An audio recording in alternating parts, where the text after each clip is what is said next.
ആകാശവും നഗര കാഴ്ചകളും കണ്ടിനി സുവോളജിക്കൽ പാർക്കിലേക്ക് പോകാം. തൃശൂർ സുവോളജിക്കൽ പാർക്കിലേക്ക് KSRTC ഡബിൾ ഡക്കർ ബസ് യാത്ര ആരംഭിച്ചു. നഗര കാഴ്ചകളും ആകാശവും കണ്ട് പാർക്കിലെത്താം. KSRTC double decker flag off revenue ഭവന നിർമ്മാണ മന്ത്രി അഡ്വക്കേറ്റ് കെ രാജനും ഗതാഗത മന്ത്രി KB ഗണേഷ് കുമാറും ചേർന്ന് നിർവഹിച്ചു. അപാരമായ സാധ്യതകളുള്ള പദ്ധതികളാണ് സുവോളജിക്കൽ പാർക്ക് എന്ന് മന്ത്രി KB ഗണേഷ് കുമാർ പറഞ്ഞു. ജന്തുശാസ്ത്രത്തിൽ ഗവേഷണം നടത്താൻ ഉതകുന്ന പഠന കേന്ദ്രം കൂടിയായി ഇത് മാറണമെന്നാണ് ആഗ്രഹമെന്നും അദ്ദേഹം പറഞ്ഞു. സുവോളജിക്കൽ പാർക്കിൽ എണ്ണത്തിനല്ല പ്രാധാന്യം, അസാമാന്യമായ പ്രകൃതി പഠനശാലയാണിതെന്ന് മന്ത്രി കെ രാജൻ പറഞ്ഞു. ഒരു കാലത്ത് നഷ്ടത്തിലായിരുന്ന KSRTC ഇന്നുവരെ കണ്ടിട്ടില്ലാത്ത വഴികളിലൂടെ ഒഴുകിയിറങ്ങി യാത്രാ ട്രിപ്പുകൾ, ടൂറിസ്റ്റ് സംവിധാനങ്ങളെല്ലാം കൂടെ ലാഭത്തിലാണെന്ന് മന്ത്രി പറഞ്ഞു.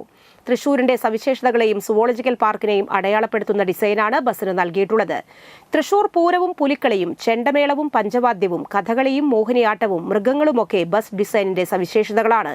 രാവിലെ 8-നും വൈകിട്ട് 3-നും തൃശൂർ സുവോളജിക്കൽ പാർക്കിലേക്ക് ഡബിൾ ഡക്കർ ബസ് യാത്ര ചെയ്യും. ബസിൽ കയറി നഗരക്കാഴ്ചകൾ കണ്ട് പാർക്കിലൂടെ സഞ്ചരിച്ച് തൃശൂരിലെത്താം.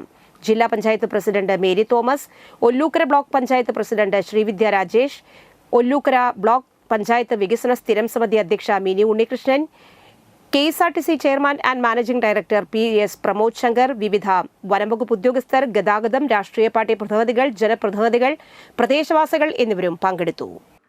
KSRTCയുടെ ഒരു പഴയ വണ്ടി കൊണ്ടുവന്നൊരു ട്രയൽ റൺ നടത്തണം എന്ന് പറഞ്ഞു. കാരണം ഇനി പോകുമ്പോ ഇവിടെ ബസ്സൊക്കെ വാങ്ങിയിട്ട് കാശ് ചെലവാക്കിയിട്ട് കയറാൻ പറ്റാതെ പോയാലോ ഞാനും ബഹുമാനപ്പെട്ട മന്ത്രിയും കൂടി അതിനകത്ത് കയറി തൃശ്ശൂരിൽ നിന്ന് അത് വരുന്ന വഴിയിലൂടെ തന്നെ നേരെ ഇതിനകത്ത് കയറി പൂർണ്ണമായും ഒരു റൗണ്ട് കറങ്ങി തിരിച്ചു വന്ന് അത് പറ്റും എന്നുറപ്പിച്ചപ്പോ എന്നാ പിന്നെ വണ്ടിക്ക് അഡ്വാൻസ് കൊടുത്തോളാനുള്ള നിർദ്ദേശം ഇവിടെ വെച്ചു തന്നെ ആ മിനിറ്റിൽ കൊടുത്തു. എന്നെ അന്ന് കൊണ്ടുപോയിട്ട് എന്റെ കഥ കഴിച്ചളഞ്ഞ് ആ റൗണ്ടിൽ തുടങ്ങി ഇവിടം വരെ അതിനകത്ത് ഇരുത്തി എന്നെ കൊണ്ടുവന്ന് ഞാനങ്ങ് കരിഞ്ഞു പോയി. അപ്പൊ അതുകൊണ്ട് ആളുകളെ കഴിക്കുന്നില്ല. നമ്മൾ 3 മണിക്ക് ശേഷം അത് ഇവിടുന്ന് പുറപ്പെട്ട് ഇങ്ങോട്ട് വരും. വൈകിട്ട് ഇവിടെ വന്ന് മൃഗശാലയെല്ലാം അകത്ത് കയറി കറങ്ങിയതിന് ശേഷം തിരിച്ചു പോകും. അതുപോലെ തന്നെ രാജന് ആവശ്യം വിദ്യാർത്ഥിനികൾ ഇവിടെ വന്ന് റിസർച്ച് ചെയ്ത് അവർ ആ വിഷയത്തിൽ